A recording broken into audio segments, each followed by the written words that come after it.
Hola mis queridos amigos, nuevamente con ustedes su doctor Tira, el que ronca en esta negra noche neoliberal. Hoy, nuevamente, estoy con ustedes para ser el ideólogo de un movimiento, el movimiento de internautas. Ustedes ya saben que tenemos que dejar atrás la percepción de nosotros mismos como ciudadanos. Ya no somos ciudadanos, somos personas. ¿Qué diferencia existe entre ser ciudadano y ser persona? Ciudadano es el que tiene deberes y derechos que le da un Estado. Y persona es el individuo que tiene la capacidad, que tiene personalidad, que tiene la capacidad de dirigir por sí mismo en todo. Y que puede ser o puede sentirse perteneciente a un país, a una religión, a una cultura,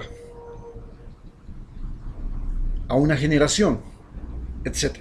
Pero básicamente es una persona, no un ciudadano. Ciudadanos eran los individuos que iban a la fábrica, trabajaban 16 horas, cobraban un salario y no tenían ningún derecho. Hasta que llegó otro presidente y les dijo, ya no tienen que trabajar 16 horas, o tienen que trabajar 8. Y ese rato ya dejaban de ser la persona, un tipo de personas, y pasaban a ser otro tipo de personas. Un tipo de ciudadanos y pasaban a ser otro tipo de ciudadanos. Por ejemplo, los ciudadanos negros en los Estados Unidos no tuvieron derechos sino hasta 1970. Derechos iguales a los blancos. Entonces eran ciudadanos norteamericanos, pero no eran ciudadanos blancos. Entonces es muy diferente ser persona. La persona no es por raza. No hay una diferenciación por raza, ni por religión, ni por cultura. Es por el hecho de que puede decidir por sí mismo y todo. Bien, pero hoy hablaremos sobre una cosa muy concreta, que es cómo Rafael Correa enfrentó un país en la peor crisis imaginada dentro de Sudamérica. Cómo le sacó adelante y lo convirtió en un país que iba boyante hasta volver a caer en un estancamiento que estamos viviendo en este momento. Vamos a entender cómo se produce este proceso, entendiendo lo que pasó en Estados Unidos en el año 1933. Estados Unidos era un país boyante, una economía exitosa. Era el país más que despegaba de manera extraordinaria. Se había inclusive apropiado ya del canal de Panamá, construido por él mismo, de Cuba, de Puerto Rico. Había ganado la guerra a España, tenía Filipinas, tenía Haití, perdón, y tenía también Hawái, entre otras. Pero su armada, que era una armada al comienzo sin importancia, se convirtió ya en la más poderosa armada en América. Este país, que comenzaba a construir rascacielos en Nueva York, que comenzaba a construir una enorme línea férrea, que comenzaba a construir puertos, que se le ocurría cosas increíbles como la aviación, que se le ocurría cosas increíbles como la industrialización del automóvil, la producción en serie, que inventaba la radio, que inventaba el telégrafo, que lo utilizaba, que lo convertía en la cosa más, en el sistema de comunicación más conveniente, que cambiaba la prensa mundial, que creaba el sistema de periódicos que tenemos hoy día. Este país, en 1929, sufre una recesión terrible, se hunde. Llegaron a tal crisis que dentro del mismo país se producieron olas migratorias, como las que ahora tienen los centroamericanos hacia Estados Unidos o las que tuvieron europeos. Vale señalar que solamente en el comienzo del siglo 10 millones de europeos llegaron a vivir en Estados Unidos, porque era el país del futuro.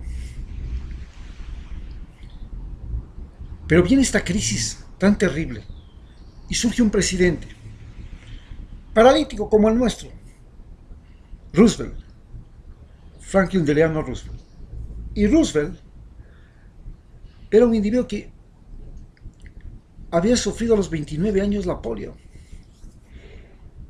Y cuando llega a la presidencia era un paralítico que utilizaba piernas postizas y caminaba mal que mal.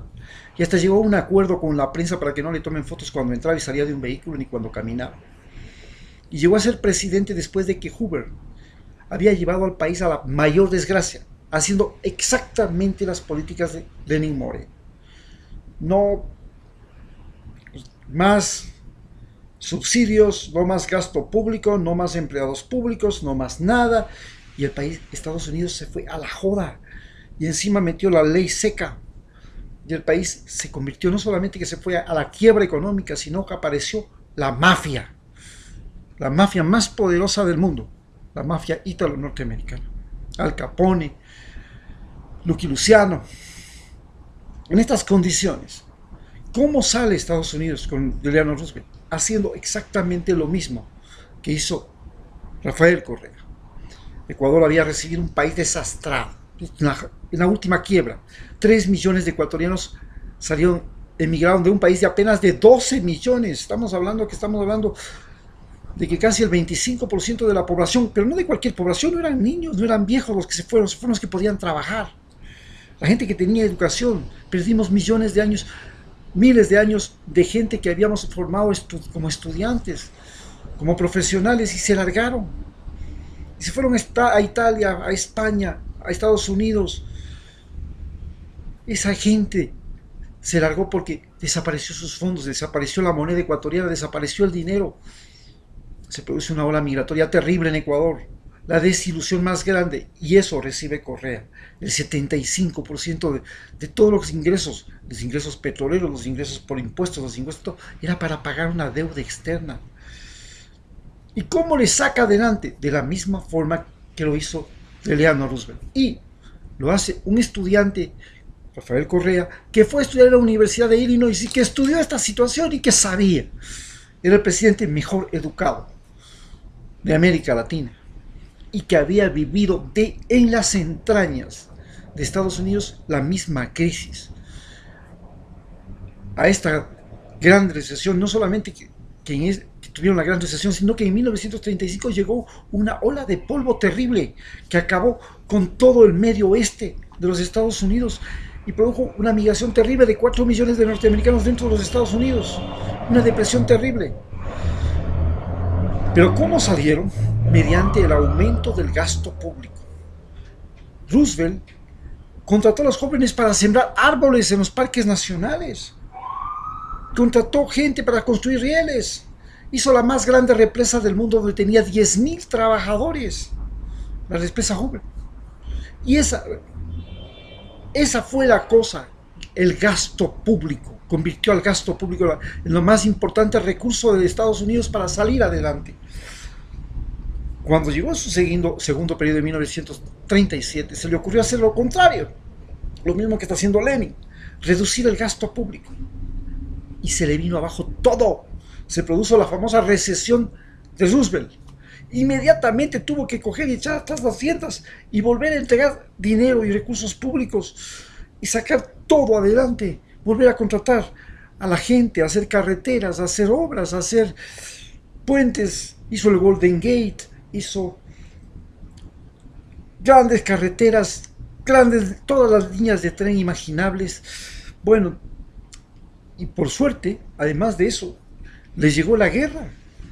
Y cuando les llega la guerra, tiene como todavía más recaudar más dinero de los ricos y canalizarlos hacia las empresas estatales, que son las empresas de armamento. Y de esa manera, invirtiendo y utilizando los recursos públicos, haciendo que el Estado invierta no solamente en carreteras, en puentes, aeropuertos, etcétera, sino en el armamento, en la guerra, en soldados, en aviones, helicópteros, tanques, no helicópteros, pero aviones, tanques, cañones, submarinos, portaaviones. Todo eso logra sacar la economía del país, aumentando el gasto público. Y llega el año 2008, y llega una crisis Pero esta vez al que le coge la crisis, y está ya Correa en el poder, le coge la crisis es a Obama, la crisis inmobiliaria. ¿Y cómo sale Obama? Obama sale exactamente de la misma forma que Roosevelt, aumentando el gasto público. ¿Y qué hace? Coge miles de millones de dólares y se lo da a la banca. Y tenía que salvar la banca, porque si no salvaba la banca, ¿sabe lo que pasaba con todas las tarjetas de crédito del mundo? Se venían abajo. Y si se venían las tarjetas de crédito, toda la industria del planeta Tierra se venía abajo y todo el comercio mundial se venía abajo. Y cogió y convirtió a todos los bancos norteamericanos más grandes en bancos estatales. Ahora los bancos norteamericanos son prácticamente el mayor accionista hasta el día de hoy. Sigue siendo el Estado. Y el Barclays Bank de Inglaterra, que también pasó por las mismas, se convirtió en propiedad del Estado. Ahora es un Estado, es el Estado inglés el dueño del Barclays Bank. Algo inaudito, inaceptable en la teoría neoliberal. En la teoría neoliberal todo puede ser. Pero que los bancos sean privados, eso jamás, de los jamases. Por nada del mundo, es el principio fundamental. La banca es privada, no es del Estado. Sin embargo, mire, Holanda, Francia, Bélgica, Estados Unidos, para poder salir de la crisis inmobiliaria tuvieron que aumentar el gasto público y financiar a los bancos y comprar los bancos. Esa es la situación que nos enfrentamos y ese fue el mecanismo como Rafael Correa sacó al Ecuador. Hoy, Lenín Moreno, como no sabe ni dónde está parado, como no estudió mientras era estudiante, como no tiene gente coherente, con conciencia histórica, no puede darse cuenta de que para poder sacar la famosa crisis que él mismo está creando mediante la llamada deflación, porque ¿qué es la crisis de deflación? Es cuando el Estado deja de invertir y cuando todas las personas comienzan a ver que no tienen rédito en sus inversiones porque la moneda no sigue aumentando de precio y las cosas, en lugar de que haya inflación, las cosas caen los precios. Entonces, si usted alquila, hace una casa y construye un edificio de departamentos, hace un crédito al banco por una cantidad X de dinero y le dice al banco, yo voy a pagarle porque voy a vender esos departamentos a este precio o voy a arrendarlos a este otro precio. Pero sucede que al año siguiente los precios han bajado, los precios de los departamentos son más bajos, los precios de los arriendos son más bajos, inclusive el precio de la comida comienza a bajar. ¿Qué hace usted? ¿Cómo paga el crédito si usted calculó y el banco le calculó que tenía que ganar más cada año para que usted pueda recuperar y pagar al banco? Como no podía hacer nadie, quiere hacer inversión. Entonces eso es lo que hace que en este momento en el Ecuador no haya inversión extranjera. Que vamos a tener, sí, que nos han prometido que ya va a regresar los 30.000 millones de dólares que tienen los más pelucones del país en paraísos fiscales para ponerse a trabajar en el Ecuador y utilizarle como recurso económico para crear empleo. No, señor, nadie lo va a hacer. ¿Y por qué no lo va a hacer? Por este fenómeno que ya lo vivió Estados Unidos, primero con el mismo Hoover, que era el presidente antes de Roosevelt, y después con Roosevelt, cuando a Roosevelt se le ocurrió reducir el gasto público. Señores, es una estupidez. Cuando ustedes oigan esto de reducir el gasto público, esto es y reducir el tamaño del Estado. Esto significa que todos nuestros dineros, nuestros impuestos, los recursos naturales del país no se lo van a distribuir entre todos los ecuatorianos, sino que lo van a colocar en manos de los más ricos y de las transnacionales para que ellos se enriquezcan. Eso es todo lo que se llama el ahorro del gasto público. Muchas gracias.